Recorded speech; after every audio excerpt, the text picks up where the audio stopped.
Councilmember Velasquez. Here. Councilmember Watson. Here. Councilmember Cortez. Here. Mayor Pro Tem Salinas. Here. Mayor Kimball. Here. Would we all please stand as Councilmember and Mayor Pro Tem Salinas leads us in the flag salute. Salute. Pledge.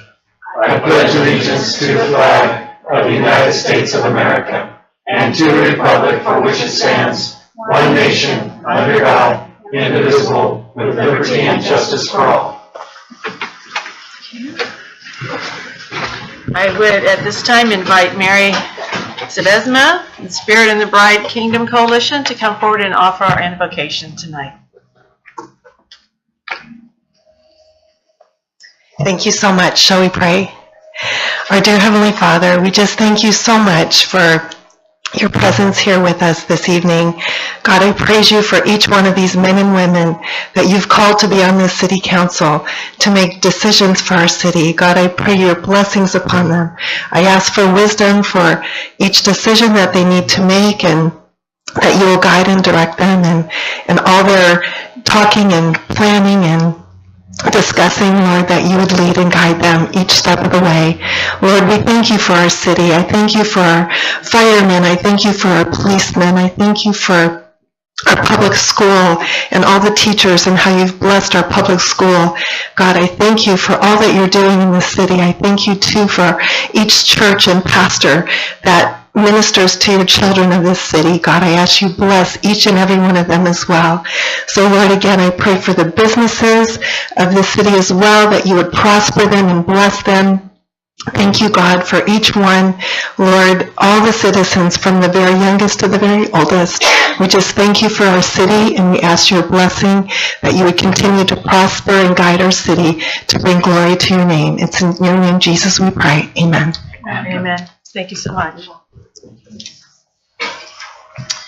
The council will now hear public comment. If there's anyone here who wishes to address the council under public comment period, you may speak on any subject under the jurisdiction of the Lindsay City Council, including agenda items other than notice public hearings.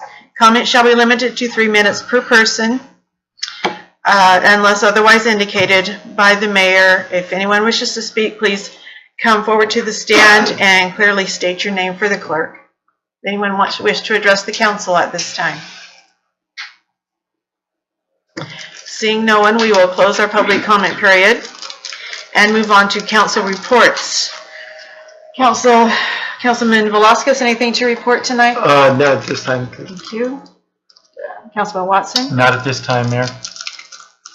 Councilwoman Cortez? Yes, I do. Thank you. I just want to mention that, I hope I don't steal anybody's thunder here, but spring youth sports are winding down. Yesterday was the last of the baseball games, and it was the first season for the Lindsay Youth Softball Baseball Group, and personally, I think it went well. They had a total of 4 coach pitch teams, 1 minor softball team and 1 major softball team. The coach pitch teams played against each other, and the other 2 played with out-of-town teams. So we had people coming from out of town for some of those. I hope that we can continue the partnership between this group and the city to give our kids these amazing opportunities. My daughter had never played baseball, and she actually hit the ball a couple of times and scored a few runs, so she was very excited for it, and that's what it's all about, you know, seeing those kids excited and learning new skills. Lindsay Youth Soccer is also in its final stages. I believe there's 1 semifinal game tomorrow, and then finals game the next Wednesday. And again, although organizing for the season is an arduous task, both for the organization and sometimes the city, I'm grateful that we have a group that's willing to put together and to put these things for our kids. I've mentioned this before, but thanks to this league, various traveling teams and club soccer teams have emerged and are being recognized at other levels. Although spring sports are ending, summer sports are coming in. We have skimmers underway at the Lindsay Wellness Center with practices usually Monday through Thursday. They have their first home meet next Thursday, so come on down and join us if you'd like. Again, the amount of time and dedication and passion of the volunteers is greatly admired. And speaking of summer, Lindsay Unified School District has opened up a summer program for all the K-8 learners. This is an awesome opportunity because in the past it's only been open either to migrant learners or to learners that participate in the STARS program.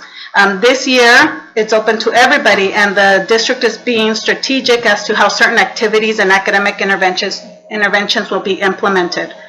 The home site for the program will be Washington School, with many of the activities taking place at the McDermott facility. And the best thing is, all this is free for our kids here in Lindsay. I'm looking forward to going to see Alice in Wonderland at the theater. I hear that it's great. Last week, some schools attended, sending over 200 learners to see the performance, so that was awesome.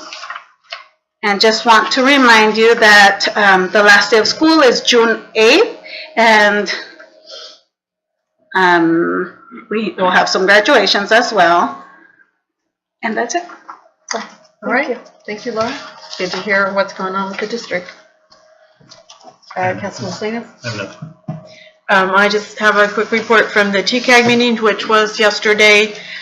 The board approved the resolution that we'll be also looking at later on the agenda today concerning Measure R program supplement for the city of Lindsay. We heard a report on the high-speed rail, which is moving forward. It's interesting to note that 119 miles are under construction, controversial as it is. We had a report on county bridges, that there's way more than you might, there's like 150 bridges in the county that have to be maintained. The historic Oak Grove Bridge on the way up to Mineral King is going to be rehabbed in the next few years. I thought that was interesting. And it looks like the National Park will also be upgrading their portion of that Mineral King Road during the same time periods, and the county is looking at getting funding to upgrade their part of that road too. So maybe that'll be a little bit better drive, at least a little wider shoulders or something on that road. That'll be nice. And the Caltrans report, lots of stuff is going on in construction county-wise, but when asked about the 65 between us and Porterville and when that paving's ever going to get finished, the report was that it's still in winter suspension, which we all thought was really weird. So hopefully it'll come out of winter suspension really soon and that paving will get done. And that's my report, except that I do want to make some further comments concerning Denise, but we're going to let her give her report first. Okay, so first off, we want to say prom was a success. Everyone loved it, everyone danced all night, and thanks for the Wellness Center for letting us use that for the night. Baseball boys are playing their semifinal game right now, and we're all praying they win so we can go into Valley. We're all cheering for them. Senior award night is Thursday at 6 p.m., so some of us will be getting awards and scholarships, so we're excited for that. Our last senior rally is next Friday, so that's a little nerve-wracking and exciting at the same time. And graduation is on June 8th at 7:45, and it's open to the public, so if you guys would like to go, you're more than welcome. And that concludes my report. All right, thank you. Denise, this is, I assume, your last council meeting, so Yeah. we just want to take a minute to thank you for your efforts. We have enjoyed having you join us for many of our council meetings. I And enjoyed being here. good, good, great. I would like to read a proclamation in your honor, all right? Whereas the City of Lindsay is pleased to recognize Denise Macias for her participation in the city as the Lindsay High School Student Representative. And whereas during regularly scheduled City Council meetings, the Lindsay High School Student Representative sits on the dais along with the City Council, the Student Representative participates in the City Council meeting by presenting information about activities at the high school. And whereas the city has benefited from Denise's efforts to share news of accomplishments, activities, and events at Lindsay High School, she has been enthusiastic about sharing with the community. Now, therefore, on behalf of the Lindsay City Council, I, Pamela Kimball, Mayor of the City of Lindsay, along with the residents of Lindsay, extend our appreciation for your efforts as the Lindsay High School Student Representative. We wish you the very best in your future schooling. In witness whereof, I hereby set my hand and cause the corporate seal of the City of Lindsay to be affixed this 22nd day of May 2018. A little applause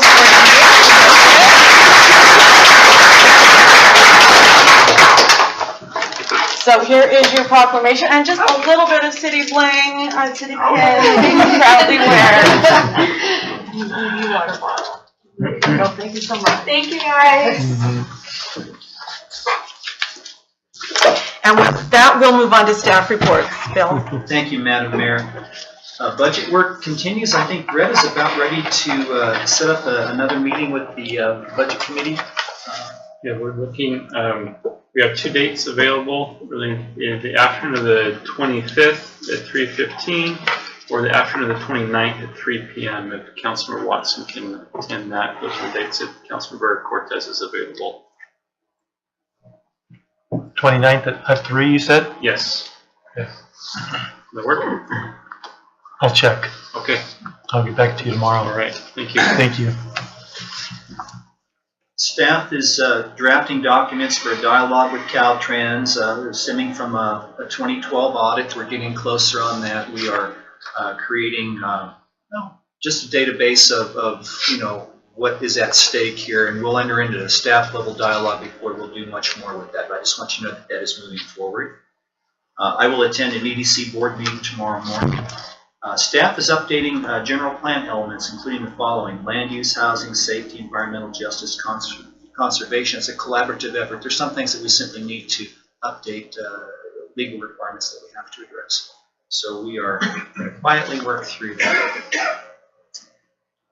In the city services world, the water treatment plant is operating more predictably. We were having some issues with responses to treatments we were doing due to turbidity and how things were interacting. And so it's doing what it's supposed to, but it's showing its age a little bit.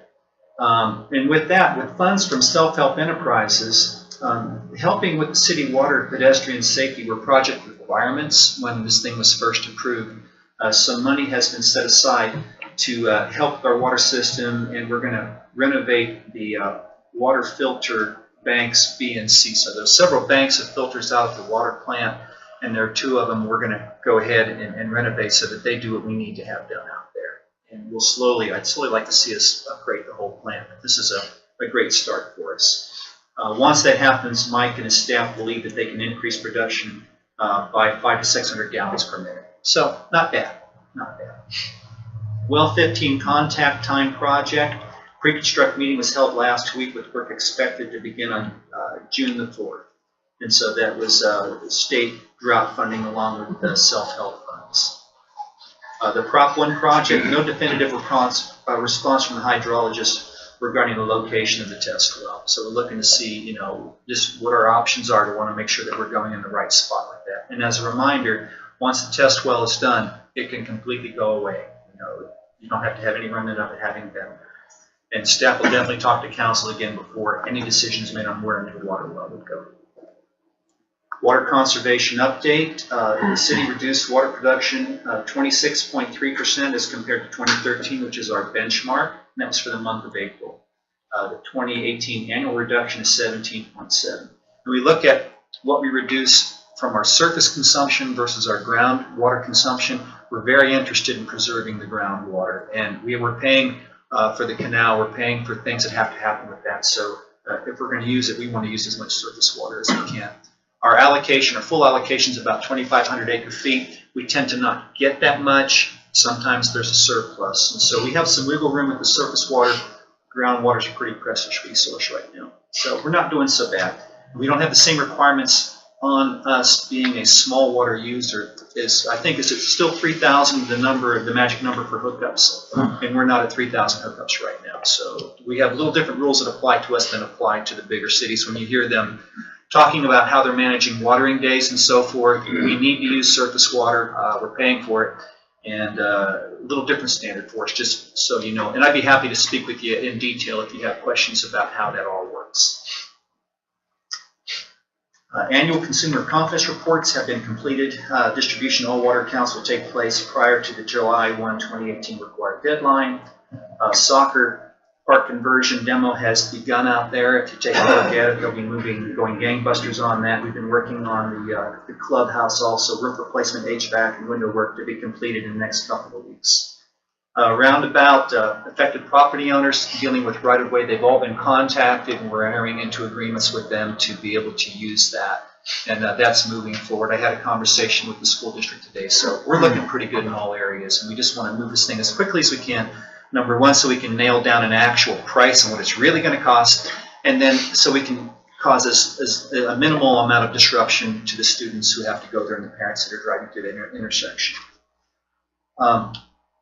Lots of great news related to wellness, aquatics, and recreation, although I can't say much about recreation. No, thank you for doing that. Lisa's doing a great job out there doing promotionals for different activities with wellness. Fireman's muster scheduled for June 9th. She's got building sprinkler system inspections taking place, just catching up on some things that maybe had been deferred for a while. And I've got lots and lots of information that rather than provide you tonight, I'll send you in an email. All the same comments on sports. Great things are happening with the volunteers in the youth sports community in particular. She's doing advertising and outreach out there. Summer night lights should be coming back to help our community out there in the park. Lots and lots of great information. She's still maintaining close contact with the school district in regards to the use of the parks, doing our part, keeping things as clean as we can, recognizing that relationship will end. And that wraps up my report. Thank you. Okay, thank you, Bill. The next item is our consent calendar. There are 3 items on the consent calendar. City Council meeting minutes for May 8th, the warrant list for May 17th, and the fireman's muster temporary use permit. There are muster members in the audience tonight if there's any questions, but I think we had a pretty good write-up about it. So what action would the council like to take? Move for approval. Second. It's been moved and seconded. All in favor? Aye. Aye. Any opposed? Motion carries. Our next item, an informational item to be presented by Councilmember Cortez concerning the Ono City Committee. And I'm going to go down there because I have a learner here that's going to help me do the presentation. There's 6 of us total, however, everybody else has a whole bunch of other commitments, so it's Alexis and I tonight. So, thank you. Okay. So, you guys all know this past March was a traditional visit to our sister city in Ono, Japan. This year, there were some changes to the program, including the time of year of the visit, which could explain why we had a smaller amount of delegates participate. However, 6 of us went. We had the pleasure of going to Ono City, Japan, and we had a very good time. Alexis will tell you a little bit about her experience in just a few minutes. I had the pleasure of going as a representative of 3 different groups. So I went as a city official for my role as a council member. I went as an educator, as I'm a school counselor for the district here in town. And I went as an Ono City program member, where I currently serve as the chairperson of the organization. So today I want to tell you just a little bit about the history of the program. And like I said, Alexis will share her experience as well. The friendship between these 2 cities was sparked by a relationship between Nikki City, Japan, and Visalia, California. So at one point, while Nikki City made a visit to Visalia, they were looking for other sister cities in the area, as Ono City is their neighboring city, and that's kind of how the initial contact started. The sister city relationship between Ono City, Japan, and Lindsay began in the International Committee of the Lindsay Kiwanis Club in the fall of 1971. So they were the first club that picked this up. And at that time, even the Chamber of Commerce was involved in the planning stages. From there, a visit by Mr. and Mrs. Barker from Lindsay to Ono City began the relationship. The purpose was to attempt to further peace and understand each other while presenting an opportunity to learn of each other's culture, language, history, geography, and lifestyles. Upon the return of the Barkers to Lindsay and discussion with Kiwanis Club and Lindsay City Council, it was decided to move forward with the project. And on July 17, 1972, the Lindsay City Council presented resolution number 1431, authorizing the formation of a sister city relationship with Ono City, Japan. Also, the Lindsay Unified School District has always cooperated by encouraging the participation of learners and the participation of the schools during the visits here. The sister city relationship consists of a visitation to Ono City, Japan by Lindsay delegates 1 year, and then delegates from Ono City, Japan to visit Lindsay another year. At one time, the program here in Lindsay sent 100 learners to Ono City, Japan.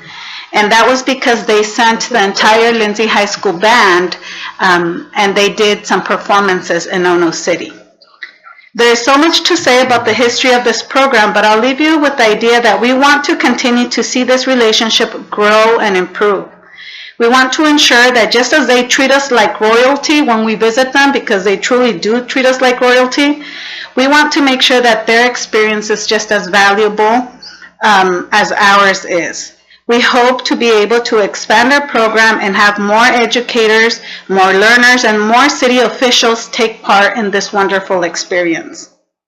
And just to end my piece, I want to tell you that what I've enjoyed the most being part of this organization is just the friendships that I've formed with different people, from hosting different young people from Japan to also now visiting them over there. The relationships formed are wonderful. And oh, and I can't forget that the food is delicious, right? So now I'm going to let Alexis speak a little bit about her experience. And as you can see, we just have a presentation of different pictures that were taken throughout our stay there. Good evening, everybody. I'm Alexis, and I had the honor to be able to go to Japan this past spring, and I had the honor to be able to stay with 2 different families. When I grew up, my family did travel a lot, and the main thing was when we traveled, we wanted to be able to see the cultural side of things instead of the tourist side, things that we could see here in California. We want to be able to see their culture, what family was like in Japan. So I was thankful that instead of a hotel, we were able to stay with families. We were able to see the everyday life of Japanese people. My favorite part was being able to be part of the tea ceremonies, to actually see the culture of what they actually do and how they celebrate. Instead of having a party, they have a tea ceremony as respect. And we got to try on kimonos. So that was personally, that was my favorite part. I learned that a kimono has 12 layers, and each layer is not really thin, so it's really heavy. And that was just my favorite part, being able to experience not only Japan, but its culture and its people. Thank you. Good evening, everyone. My name is Kirtan Kaur-Khalsa. I'm a junior at Lindsay High School. I got the privilege of going to Japan in our spring break, and it was really awesome. It was lovely, like everyone over there. I only had one host family, and I was glad. I got really attached to them. I also got the chance to go on the bullet train with them. It was like out of nowhere. My host's mom, she just took me. It's really fast. Just like on the first day, whenever we came to Japan, my grandparents, they just wanted to meet me, and we went to a little picnic thing. We went to see the cherry blossoms, and then the next day in the morning, they wanted to take me to breakfast, so we got free breakfast because it was his birthday in the past month, so we had free breakfast. My favorite part was I liked everything over there. It's just, I really liked how everything was so clean. Everyone was respectful. They were all nice. Over there, they didn't have that many trash cans. It was like hard to find any trash cans at all. You're lucky if you found one. And it's just really clean. Over here, we have so many trash cans. Therefore, we have a lot of mess. We really need to fix that. But overall, I feel very lucky for getting to go on this trip, especially during spring break, because my sister went 2 years ago during summer, and it was really, really hot. yeah, I'm really glad that I went on this trip. Thank you. Thank you. That's it. That concludes our presentation. Very nice. Your pictures are beautiful. Good presentation. Thank you.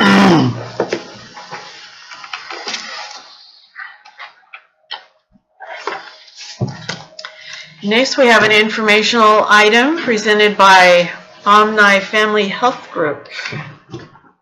Mark Milan, Director of Operations. Good evening, folks. My name is Mark Mian, and I'm here today with 4 of my colleagues who I'd like to ask to stand so you can see who they are. Veronica Aloset, she is our District Health Services Administrator at Omni Family Health. Kathy Marquez is our Health Center Manager for Omni Family Health. And we have Oscar Flites, who is our Facilities and Environmental Care Manager, who will be presenting today on history of Omni, who we are, services we provide, etc. So as you folks know, we've been talking with, or as most of you folks probably know, we've been talking with Bill and the Wellness Center on partnering and bringing in a health center to Lindsay. And so we were invited tonight to come and share with you what Omni is about. So with that, I'd like to invite Oscar Flites up. Thank you.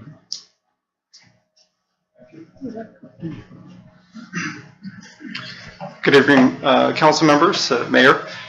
So tonight, I just wanted to take a few minutes of your time to introduce Omni Family Health to the Lindsay community and what the intent and the plan for the Lindsay Wellness Center is moving forward, given the city gives the permission for Omni to lease space within the complex. So there's 4 major purposes to today's meeting. One is to provide you some history of Omni Family Health, also discuss some of the services that we currently offer in various communities that we serve, the services that we propose to bring into the Lindsay Wellness Center, and Omni's commitment to the community. So Omni was founded in 1978. In a small town, rural small town in Kern County, Buttonwillow. And this year we are celebrating our 40th anniversary. Obviously I wasn't around back then, obviously. But we are very proud of what we've been able to accomplish over 40 years. And we look forward to serving communities in the Central Valley for many years to come. I have a video here from our CEO. We host an annual staff meeting where we gather all of our staff, direct employees and contracted, and I believe this is a very powerful video that'll give you a pretty good insight of what Omni is all about, and also introduce our CEO, Francisco Castellon. Oh, did you go back?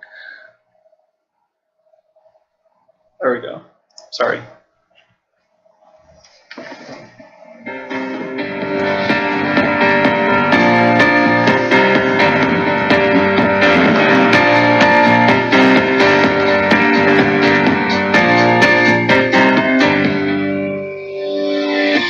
Welcome to our annual all-staff meeting. This is the largest, biggest event this organization has ever had. Last year, we were short of 400 people. This year, we're over 500. We are here to show the Omni spirit, right?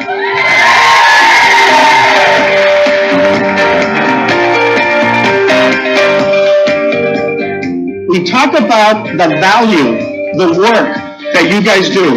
We provide quality health care in some of the most cost-effective ways known to man. Nobody beats us with that. Nobody. Just here in Kern County in 2015, Omni Family Health, we saved and contributed in this county over $200 million. Not only do you provide good, quality, comprehensive healthcare services to those people who need it the most. We've got outstanding providers that are bilingual, bicultural, multilingual, multicultural. Again, these are just some of the accomplishments that you have been involved in. So where do we go from here? Well, first and foremost, my position is you keep doing what you're doing right now. Work as hard as you're working today. That's the best thing you can do.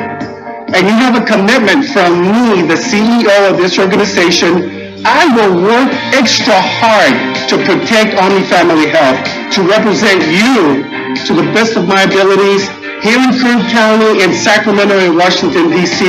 And I know I speak on behalf of the executive management team. We're effective, we're efficient, and we do really, really good work. And in this environment, if we keep our mission, our vision in mind, we're going to do really well. So let's give all of us a round of applause. You guys did an awesome job.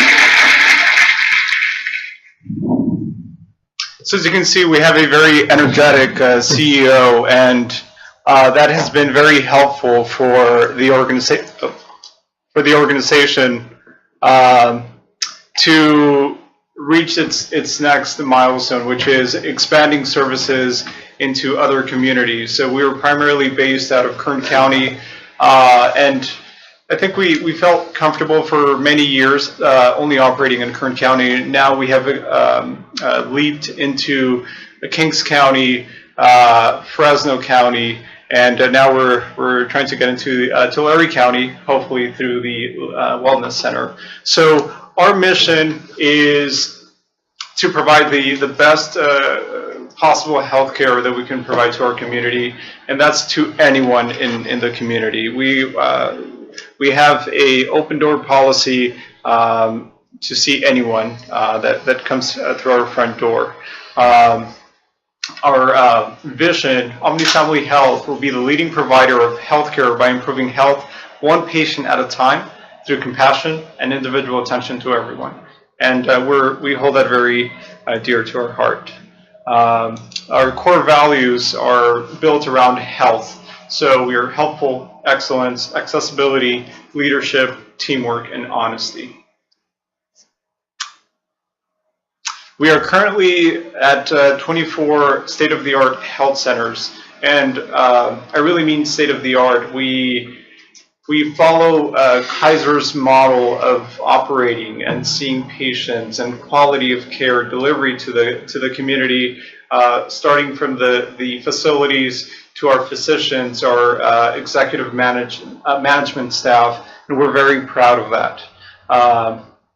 Of those 24 sites, we have 13 additional dental centers, 10 behavioral health centers, and 3 full-service pharmacies. These full-service pharmacies also provide home delivery. So we make it very accessible to our community members to receive proper care because we know that life is complicated.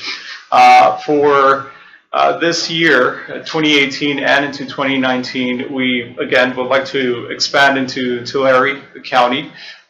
We are continue to combine forces in Fresno County by partnering with private practices, and also expanding access to quality health and affordable health in the communities that we already serve in Kern County.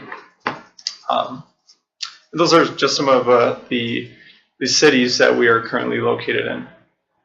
We primarily focus on general medicine, OB care, dental, behavioral health, optometry, pharmacy, walk-in services, which are a step down from, say, an urgent care, and also offer specialty services like chiropractic, acupuncture, cardiology, nephrology, and podiatry. That is an image of our executive management team. We meet once a year and have individual smaller meetings. And the main focus of this group is to always improve, to always look for ways of making our organization better, to deliver better quality health to our communities. If we look at a time frame from 2010 to 2017, we've doubled, tripled the amount of employees that we have. We started at 139 in 2010, and we're at over 651, actually close to 690 now in 2018. In 2016, we saw over 99,000 patients, so we didn't break that 100,000 marker that we were shooting for. We got really close. That's an average of about 347,000 visits in the communities that we serve. So we're definitely providing accessible healthcare to the communities we serve. And that is, for those of you that are visual learners, that's a great graph showing where we started in 2010 and where we're at 2016. And we used 2010 because that is when our new Chief Executive Officer started, Francisco Castillon, and additional executive members. And that's what has really pushed the organization to grow and serve our communities. The financial impact to our communities as well. 2010, we were saving an estimate about $76 million annually to primarily Kern County by keeping patients out of the ER, providing preventative health, tackling chronic diseases. In 2016, we estimated that about $125 million were cut from the unnecessary expenses of hospital visits and other related medical expenses, which is great from the government standpoint, because a lot of these funds are Medicare and Medicaid, so Medi-Cal related. Okay. So why Lindsay? We feel that Lindsay is one of the communities in the Central Valley that could definitely benefit from Omni Family Health coming into this community. We understand that there's other rural health centers and federally qualified community health centers in the area, but there's still about 4,400 patients, low-income patients, Medicaid patients, and Medicare patients that do not have a primary care physician, and that is a problem. A lot of these individuals have chronic diseases like hypertension, diabetes, and with the infrastructure that Omni has built, we have created a cookie-cutter system that we can bring into the city of Lindsay and serve these populations. So if you look at it from a percentage standpoint, there's about 11,000 low-income patients that need service in the community. So 62% of that 11,000 are not being served. So the future of Lindsay Wellness Center, we are proposing to lease space within the center.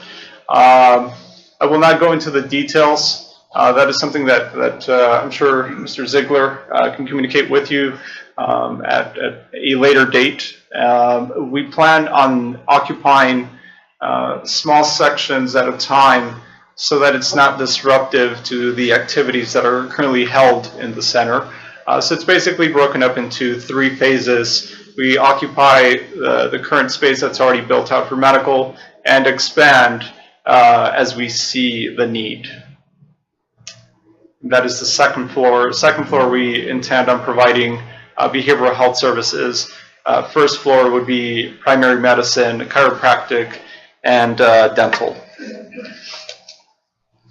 That concludes my presentation. Any questions? Any questions? Sure. No, I have a question. I know that, just living here myself, sometimes I have trouble finding care because it's after hours or on the weekend. Is that something that's going to be built in, or something that's been thought of, or is it going to be the 8 to 5 type of thing? It is. I'm going to Paul and Mark, so we can both address these questions. A lot of the communities we serve, we do operate at extended hours during the week, say till about 7 o'clock at night. A lot of our health centers are open on Saturdays, either a half day or a full day up to 4 or 5 o'clock. So yes, those resources are available. And we also have hotlines where if it's after hours, if our physicians are not available, we do have nurses that can take the call. So again, our infrastructure and system is built very similarly around the Kaiser model. Yes. So to add to that, I just wanted to share that 3 of my colleagues, including myself, or 2 of my colleagues, including myself, are Lindsay residents, and we live here. My mom lives here. Veronica's parents live here, and Kathy's from here. She lives in Porterville, but maybe we'll convince her to move back. So I understand where you're coming from. My mother has the same types of issues. She's elderly. She has difficulties getting in. She has to wait at times months to get in to see her primary care provider. So our goal, our dream, is to bring a provider to Lindsay that could take care of not only our parents and our families, but our community. So we're going to do everything possible to offer the best access around. So will there be late hours for patients? That's our goal. So we have to tackle a bit at a time, but that our goal is to be a full-blown clinic and operating late hours and on weekends so that folks that work during the week can access care when they need it. I think that's great because that's also a contributor to a lot of the emergency visits that our people here have. It's on a weekend or it's after hours, so they end up in the ER. That big old mess. But I think that would be amazing. Thank you. Thank you. Is this going to be open to all income levels, or is it primarily low income? Absolutely. So we're a federally qualified health center. So that means that we're recognized by the federal government as a federally funded clinic, and we actually receive a huge chunk of our funding from the federal government.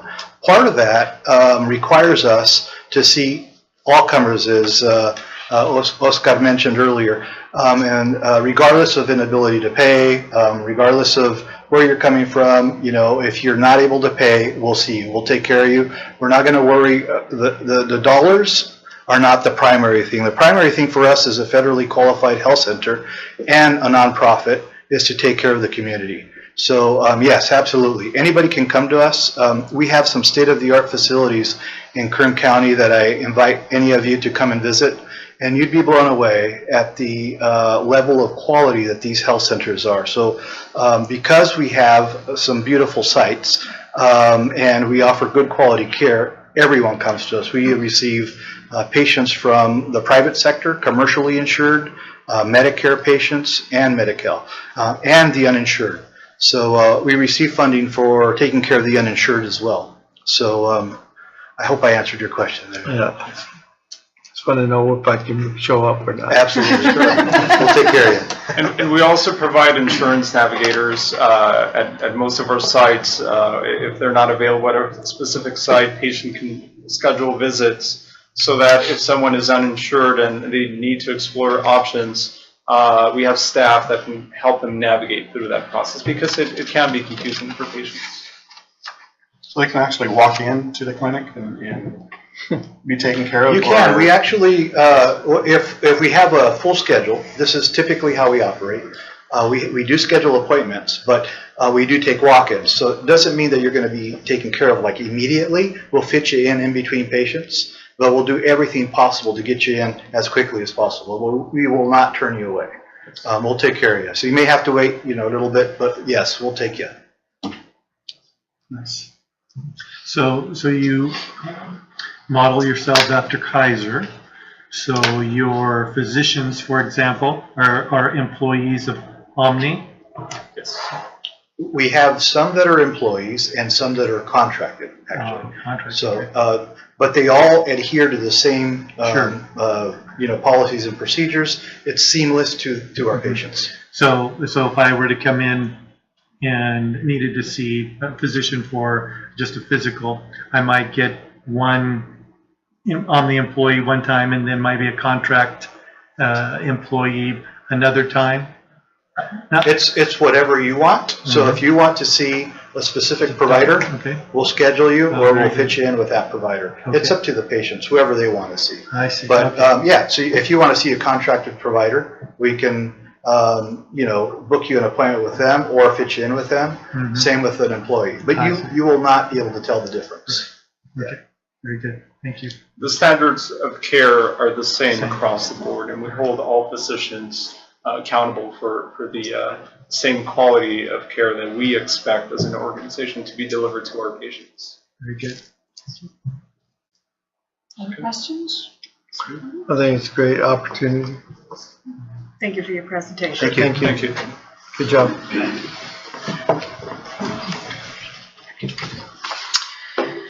Our next item will be a public hearing. It's the second reading of ordinance number 564 to amend the municipal code concerning fireworks. Is Marcia going to present this? Thank you.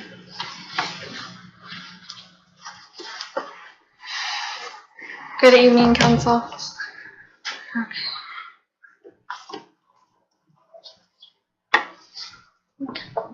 So Title 8, Health and Safety, Chapter 8.22, Fireworks, Section 8.22, 140 violations.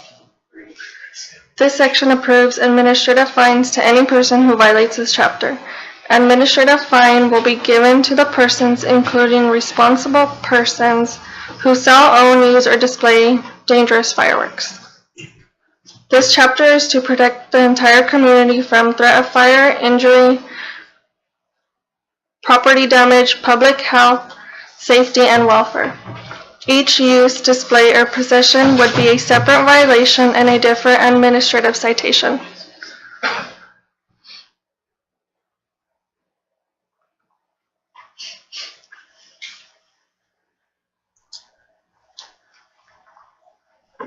Sorry, my tablet locked.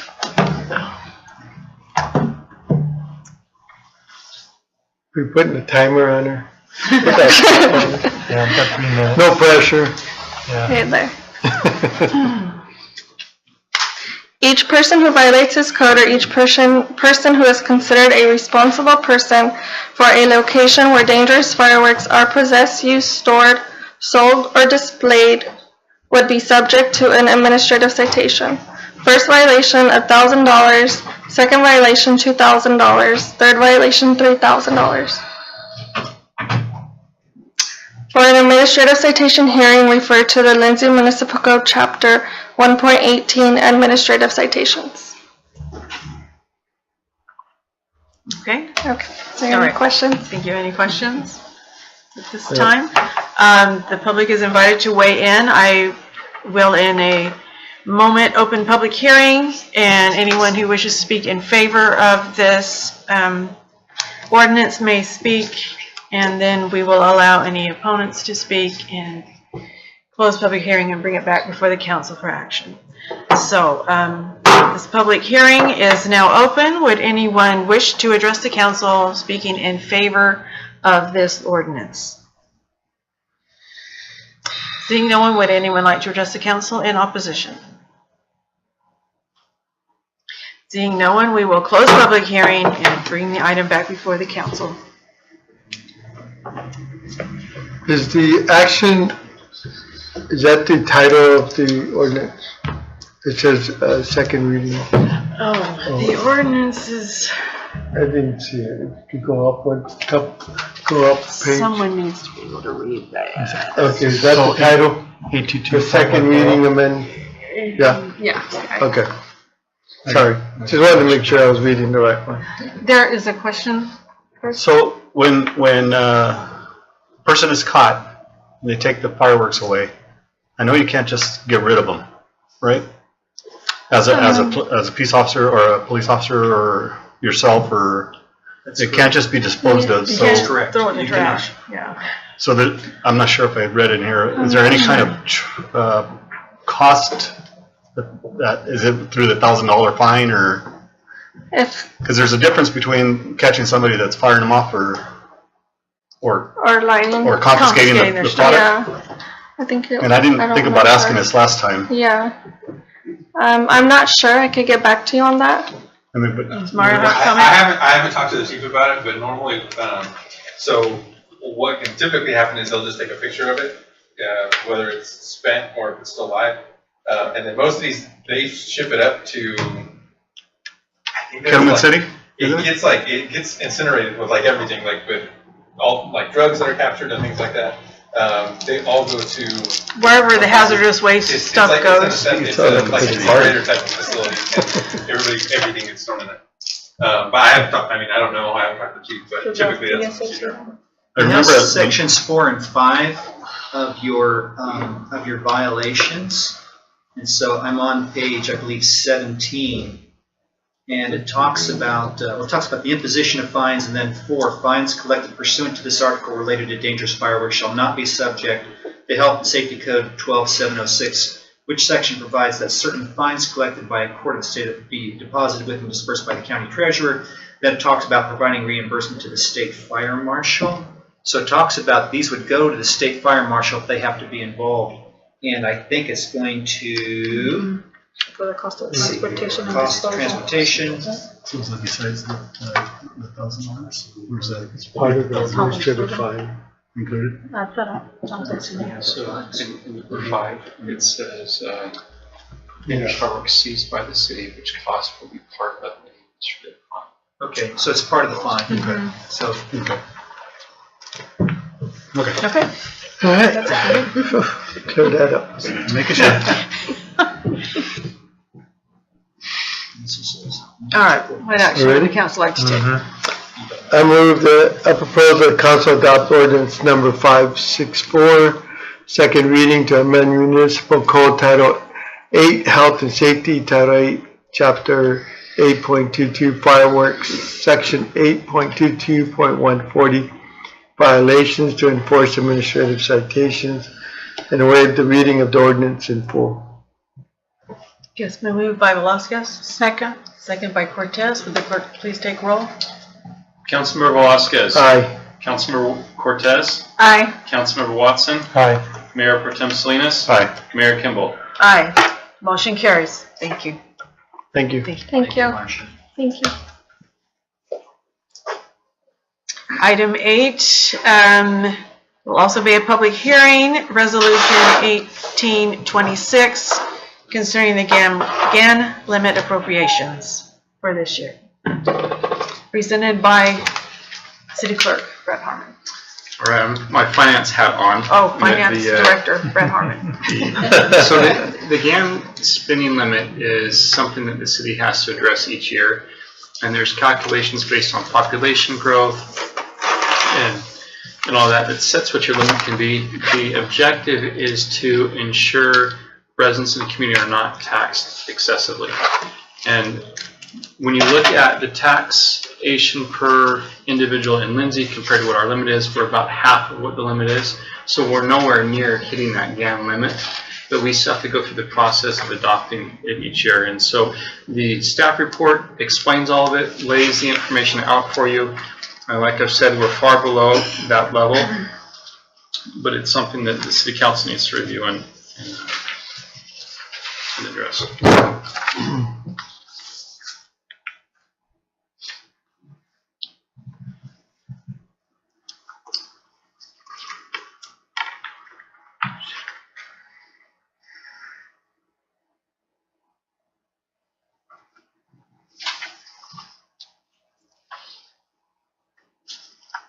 Any questions?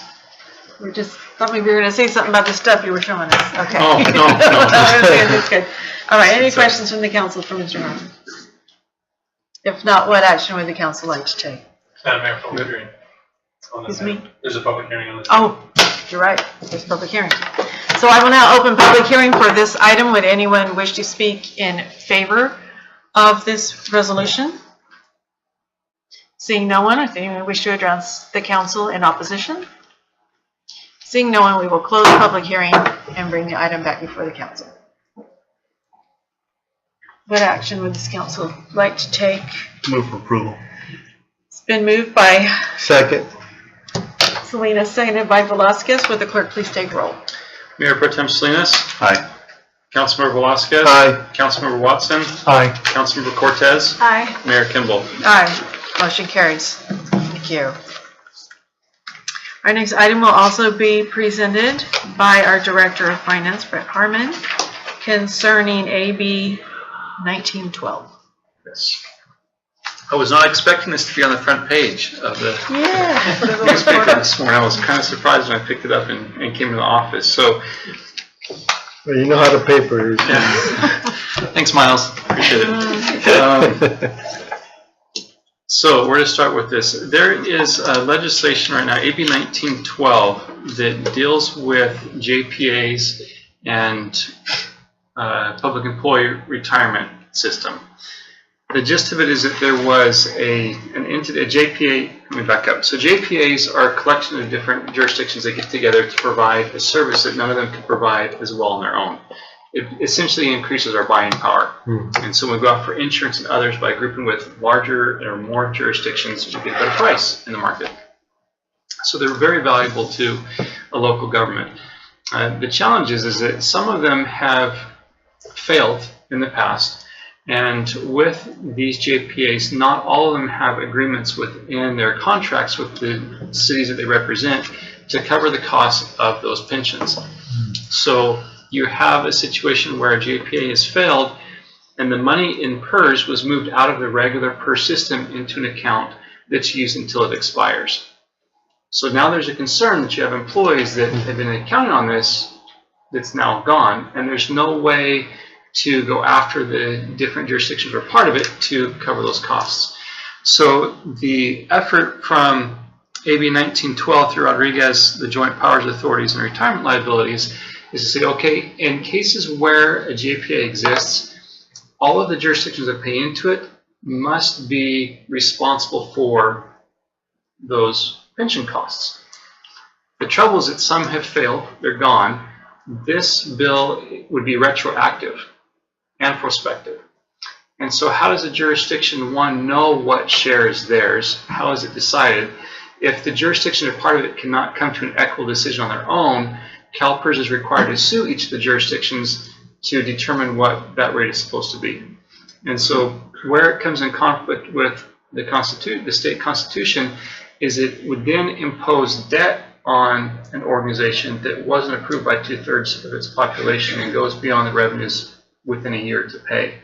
So it's going to end up in lawsuits and a lot of other things. I understand the reason behind it, but the way it's structured is not a good way. And so as you go to League of California Cities website, you pull up their different things that they're talking about advocacy. This is a second point on there, which is how we learned about it. And so tonight we're asking for a letter in opposition that you can authorize the city manager to send up to Sacramento to the different representatives that are involved in it to ask them to consider a different way of dealing with this situation.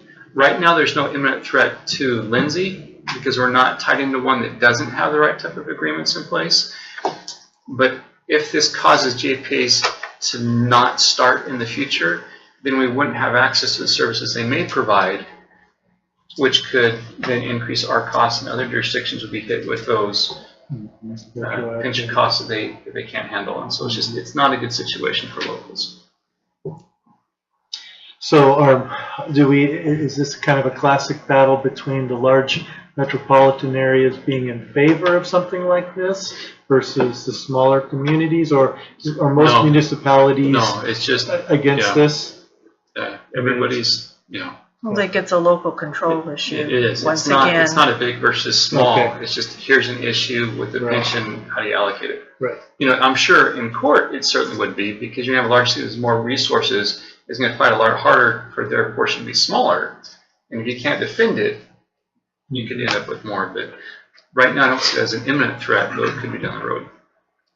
Does this just have to do with JPAs like you're talking about, like for your insurance pool or something like that, or does it, or other entities like the EDC or regional JPAs that we may be a part of? It addresses all JPAs, and so I didn't really look into the different types that would be there, but JPAs if they exist, if they want to create one, they have to have this component where everyone's severally liable for it. Because well, you say the ones that we're part of now have provisions for this, but does that include, like, I mean, is TCAG a JPA? Is EDC a JPA? Is our water group a JPA? One example would be the Consolidated Waste Management Authority. That was developed in the early 2000s, and it served its purpose. It didn't fail. It was dissolved because the purpose was served. But that was a joint power authority. And so every jurisdiction in Tulare County was a member, including us. And we've recently joined, recently being within the past 5 or 6 years, JPAs to help people do energy efficient home improvements. And as I recall, Brian, something out of Southern California was the head of the JPA, and they had to allow us to join, but we don't know what their fiscal solvency is of the different member agencies. There's a lot of liability if this were to go forward. Okay. Any other questions or comments on this? What action would the council like to take?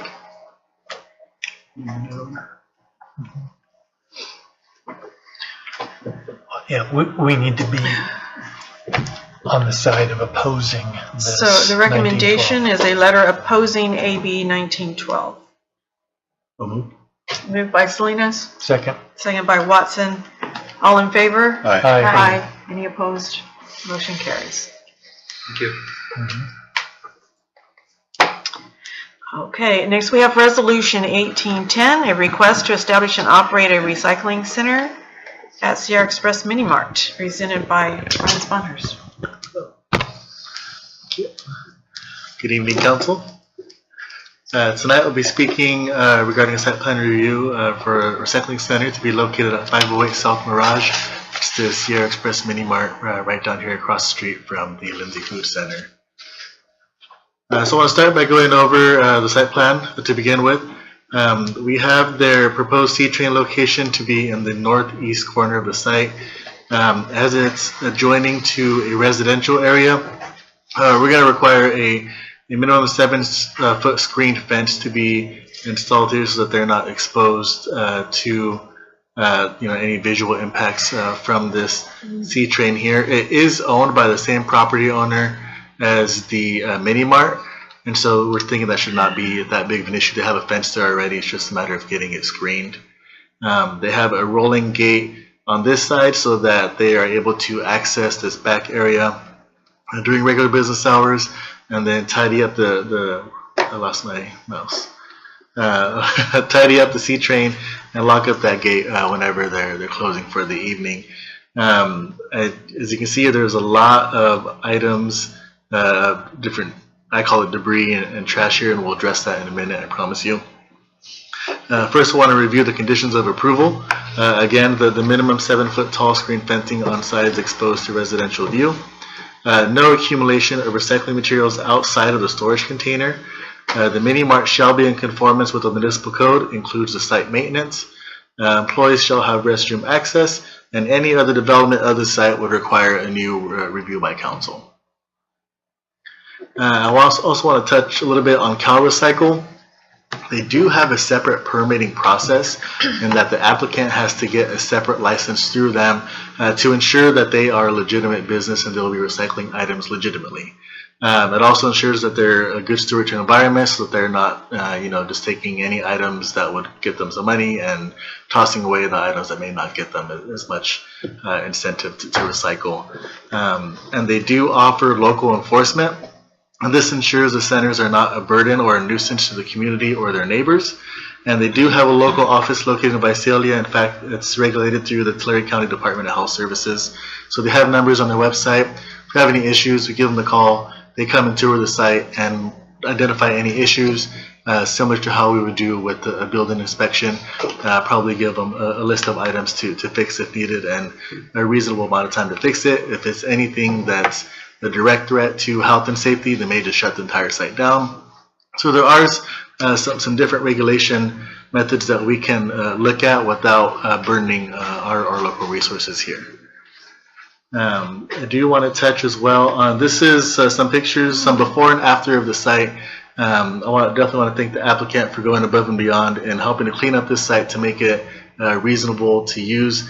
We have a lot of weeds and kind of a trash buildup here, and after you can see a whole lot of it has been cleaned up and is in pretty almost new condition.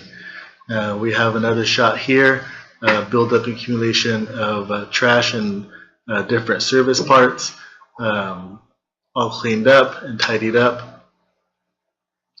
Another angle, just some different signs that have been accumulating on the site over time. Again, the applicant went ahead and cleaned that up and got it mostly in conformance. There are a few items we're working with still, but I'd say about 99% of the issues have been at least addressed. And then we also had this illegal sign here that was just a big wall painting, and they went ahead and covered over that as well. And just from a back view, here's a greater view of all the weeds we had back there and the different parts that were just accumulating. And again, he went through and tidied that whole site up and made it into a presentable condition. And with that, I'd be happy to answer any questions from council. Thank you, Brian. Any questions? Comments from council? Well, it is much improved. Yeah, that's a good thing. How many recycling places do we have to, Let me see here. I'm aware of one behind Save Mart. R&N. R&N. There used to be one by McDermott, but I don't know if that one's there. No, that was no longer in operation. And there used to be one behind, near this site here. Lindsay Foods is no longer in operation. There used to be one that we shut down since I've been here. They were recycling things they shouldn't have been recycling, or taking items they shouldn't have been. And so that's why I want to touch a little bit on what CalRecycle can do for us. So we have had a little bit of issues in the past with other recycling centers here in town, but there are methods or steps in place that we can use to enforce that if we need to. The applicant seems like a very nice guy to work with. I don't think we'll have any issues with him, but it's nice to know those steps are in place if needed. Thank you. There's no more questions or comments. What action would the council like to take? Move for approval. Move for approval of Resolution 1810. Thank you. Second. Moved by Cortez, seconded by Velasquez. Is this a roll call item? Clerk, please take roll. Councilmember Cortez. Aye. Councilmember Velasquez. Aye. Councilmember Watson. Aye. Mayor Pro Tem Salinas. Aye. Mayor Kimball. Aye. Motion carries. Our next item will be presented by Lisa Davis, Recreation Supervisor, a temporary use permit concerning summer night lights. Good evening, Council. Thank you for the opportunity to come up here this evening. Summer Night Lights, as most of you probably already know, is a program that's been around for a while through the Board of Supervisors of Tulare County and also Step Up. Their mission is to provide activities and food to communities in the evening hours during the summer to help prevent crime for youth. And it's a small grant that that we would receive, the city would receive, to be able to help at least a little bit to provide these activities. 3 activities that we would like to do. I met with my staff, some of the staff at the Wellness Center, and we bounced around ideas. June 14th, we'd like to do a Kids Day in Ono City Park on the stage. We've already talked with a DJ and magic show gentleman, the great Jonathan. We've also spoke with Wish Your Heart Makes Princess to do face painting. And there are some other activities that we're hoping to be able to bring, like the reptile show from Springville and stuff like that. Haven't been able to secure that, but we're hopeful. So that would be on June 14th, Ono City Park, over by the stage area from 6 to 9 p.m. We'd also be handing out free to the community food, which would be hot dogs, chips, and bottled water. On July 13th, we would like to do a open swim late skate night with a service provider resource fair at the Aquatic Center. This one seems very exciting. I spoke with Awake Skate Shop, and he's willing to come out and do a competition at the skate park next to the Aquatic Center. I'm speaking to some partners or sponsors that would provide gifts for us or prizes for people that participated in this. I have some resource providers, Foothill Rotary that I spoke to. They would like to put a booth up. We're going to be doing outreach for additional booths as well. Lindsay Healthy Start, Family Healthcare Network. They would like to come out and do a booth that's called Rethink Your Drink. And I thought that was pretty cool. I guess they get like seltzer water and they put some flavors in it. So trying to teach the youth that soda is not always the best option. So we'd like to try to provide some healthy snacks as well, like fruit, and again, bottled water at that one. We'll have a DJ there as well, and of course, all the activity is enough in the pool and the skate park. And then the third activity, again, would be at the Lindsay Ono City Park on August 9th from 6:30 to 9:30 p.m. And we'd like to do a color run, 5K. I've talked with our Zumba group, and they're very excited to be a part of it. If you don't know much about color runs, they're more like fun runs. People dress up, and sometimes you'll see people in tutus or kind of fun stuff. And so we're going to do Zumba after the run. We're going to have a Zumba for Kids on the stage. We plan out handing out glow jewelry. We've also talked with 104.9 radio station that will be providing some commercials for us to promote the event, and also do what's called a remote radio live for 2 hours during the event. So we'll be on, Lindsay will be on the radio. Again, Wake Skate is going to be a part of that event, and they'll be providing t-shirts, white t-shirts with their logo on it to the participants. I'm excited to say that we've already received a $500 sponsorship from the California Department of Corrections, Kern Valley State Prison, that would pay for the color. So right now, we're out there trying to outreach to sponsors and just make all three events a lot of fun for the city of Lindsay. So I'm just asking for an approval to be able to move forward with these events. Thank you, Lisa. Any questions? No. All right. What action would the council like to take on this temporary use permit? Move for approval. Second. Moved by Velasquez, seconded by Watson. All in favor? Aye. Aye. Any opposed? Motion carries. Good job. That's great. Okay, and our next item, Resolution 1825, concerning Measure R Program Supplemental Agreement, presented by Mike Camarena. Thank you, Mayor Kimball and Council. Tulare County Association of Governments requires that projects utilizing funds from Measure R programs have an approved program supplemental agreement executed between TCAG and funded jurisdictions. In most cases, the executive director has the authority to approve the supplemental agreements. The difference in this case, however, is that the City of Lindsay has an agreement between the city and Self-Help Enterprises that if the city were not to be able to complete the project that's identified, that Self-Help could step in and finish the project. So there's a little bit of twist in this particular supplemental agreement that's been developed by TCAG. As Mayor Kimball alluded to yesterday at the TCAG board meeting, they approved the language of the resolution and this agreement. So tonight it's being presented to you, and this is regarding the roundabout proposed at Hermosa Westwood, and the value of this supplemental agreement is construction-related cost, up to but not exceeding $500,000. And with that, we have to answer questions. Any questions for Mike? So this would be in addition to the grant money self-help has already dedicated to the project. Correct.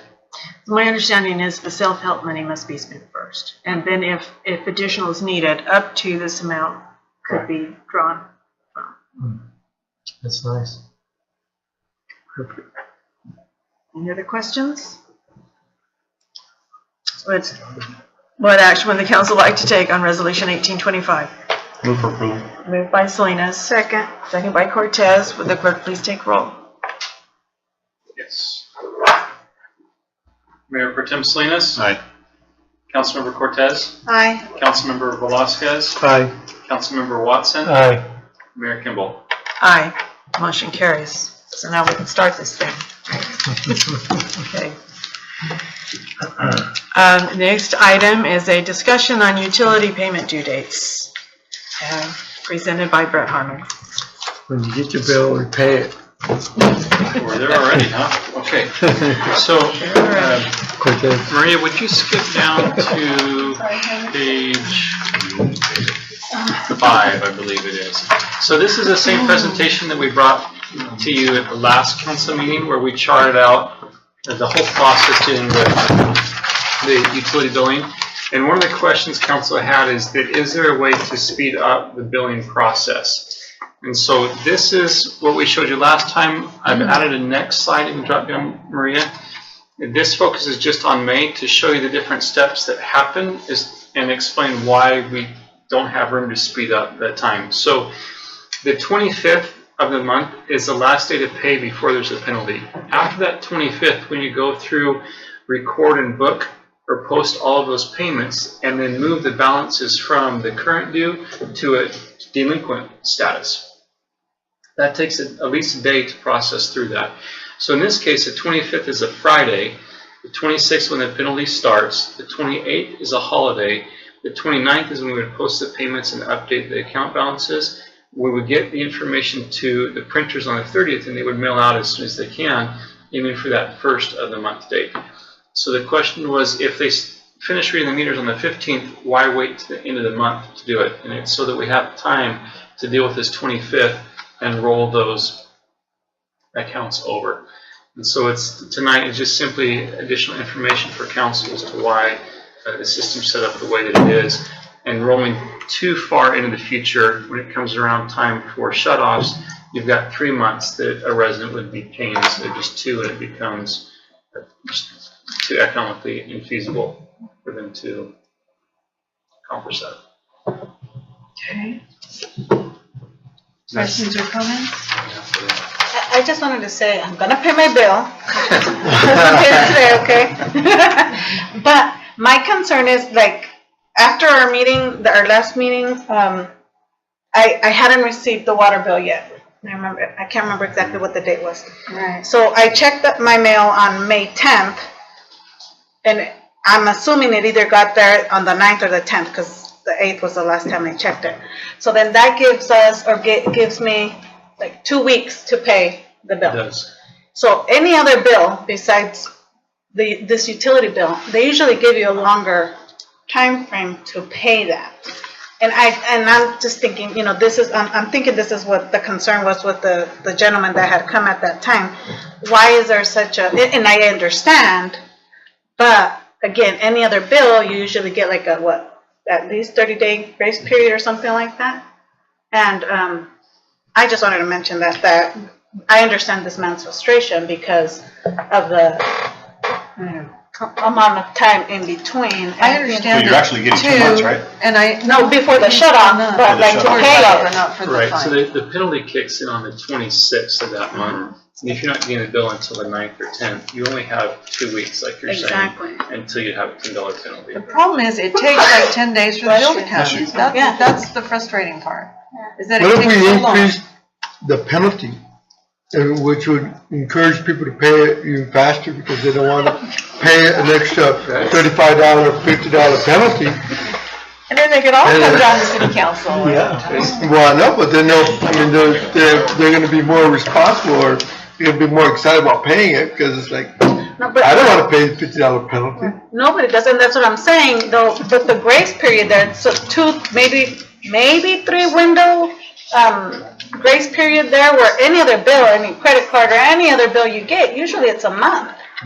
And so if somebody's on receiving public, what is it, support, social security, whatever, they get their check on the 3rd of the month, they don't get the bill, like in this case, let's say I got it on the 9th, I mean, they've already paid their rent or their other bills, so they've ran out. So I just wanted to point that out. I mean, whatever, once. And I get that, but they should be anticipating a water bill, because that, I mean, it's always gonna be the minimum, no matter what, right? Right, it's available online, they can walk in and we can pull it up, which is a hard thing to do because they don't have it in their hands, they're not thinking about doing it.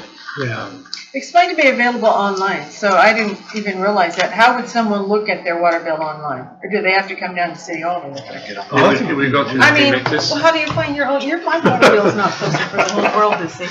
You can pay the water bill online through the payment system. So you go to the city website, go to utilities, you click on the pay online, and there's an option to do that. There's a convenience fee associated with it. To pay it, but you can't see your bill, you can just pay it, right? You don't see your bill? No. Yeah, that's a problem, because if I want to pay online. But it's not the actual. Well, you gotta know what your bill is. Yeah. It has to show the amount or how much you pay it. Right. Your account, maybe your account. Also, do you know for sure that it's posted on the 1st? Or do we assume that it's posted on the 1st? You can't be posted until it's input, right? I can go look and see. I mean, it's always been done this way, I know. understand that, but in this case, it was somebody that lives off, unfortunately, off public assistance, so that's when it becomes a burden, because you're on such a limited, budget. Mike, is it Clovis that just went to reading every meter, and it's online, and you can actually see your usage, and know that you're using a lot of water this month, so you better slow it down, or? That's just. It was like all sorts of different. That system is out there, but it's 7 figures. Very expensive. Another reason to increase the penalty. I just wish there was a way to hurry up the mailing. Like, do we know that they're sticking them in the mail on the 31st of the 1st, or? We're gonna end up in a queue there, and so if we're maybe pushed back by something, it definitely could delay that mailing. If the council would like, I'm more than happy to go out and do an RFP and see if there are other mailers. This one goes from Fresno, maybe there's one of Visalia. They're all gonna go through similar post offices, but maybe there's another option that could speed that up. Our mail always has to go down to Bakersfield first, right? Let's see if there's somebody at Bakersfield maybe could speak. Do you know offhand what fee revenue we generate, what the late fee? I mean, are we talking? The late fee individually?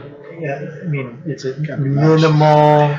That's $10 per bill, right? I'm not sure with that. By month, the utilities are around $450,000 to $500,000 a month when it comes in.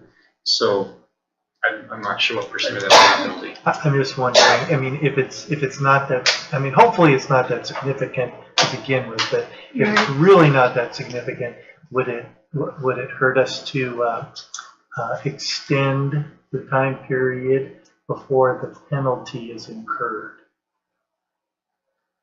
I mean, it's still due. It's still late and you're gonna post it on their thing. They just rather than having it, it gives that little bit more of a window before the $10 fee comes on. I don't recall all the details, but when Tamara was here, it was delayed so much that people would be behind 2 months. Right. And what wound up happening was people would come in and they would be confused on which month they were late on or being hit on. And we'd have all these long dialogues happening at that account clerk's desk. And so I think this was done in an effort to ensure people knew what month that they were dealing with. Oh, well, that makes sense. But To have it in that month. what I'm hearing is that you would like staff to see that the mailing is happening efficiently, that the billing is happening efficiently, and we're turning things around as quickly as we possibly can. That's what I'm hearing. And we will pursue this and we'll update you. And another thing maybe is, and that, again, I don't know where it would be appropriate, but maybe some education like this to people like this gentleman saying, like you said, maybe, count on paying your bill on the 1st or the 3rd of the month when you get your check. You can walk in, you don't have to have your bill in hand. So trying to just educate them and let them know. Because honestly, I mean, I know this is like naive, but I didn't know I could do that. Until one day that I did walk in and say, hey, I forgot my water bill. Can I pay it? So if I'm feeling that way, I can only imagine how others are. So maybe just a little bit of education. We have information like that and information about the new payment center over at the jewelry store. There's no reason why we can't put together a little pamphlet or something at the front desk that explains that as people come through. And so that is a very good idea, and we can create some educational information for them. Maybe like at the senior center or some of the churches, if we had those pamphlets, pass them out, and that way they know. Okay. And I'll continue to pay my bill. Thank you. Thank you, Brett, for your efforts on that. Do we have any future agenda item requests from the council? Yes. We're gonna get in the cannabis bill again. How's the cannabis? You're waiting on me, is my response. I am educating myself on things that are happening. I think, in my mind, the first step is to get it ready for the November ballot to ensure that you're going to be able to tax it. But we keep on pushing it off. I know. And then are we going to make that November? You know what I mean? If we keep on pushing it, are we going to get to that point where are we going to say, we can't do it this year? I'm not pushing it off. Other than I don't have the details for you on how we're going to implement it here locally, and trying to keep up with what's happening at the state level and other jurisdictions. I'll come in and brief you next council meeting, and we'll have some concrete things and some timelines involved, so you're not hearing in the future. You'll have some hard dates. Yeah, that'd be a good item to bring up. Because we talked about rezoning or something, setting the zoning. I think the zoning's okay. We just need to include it in that zoning district, right? Okay. Those uses in the zoning districts. Actually, a couple of districts, because you're talking about labs as well. So Right. Any other items? No. None. We have an executive session tonight. So at this time, we will go into closed session. Thank everyone for being here tonight.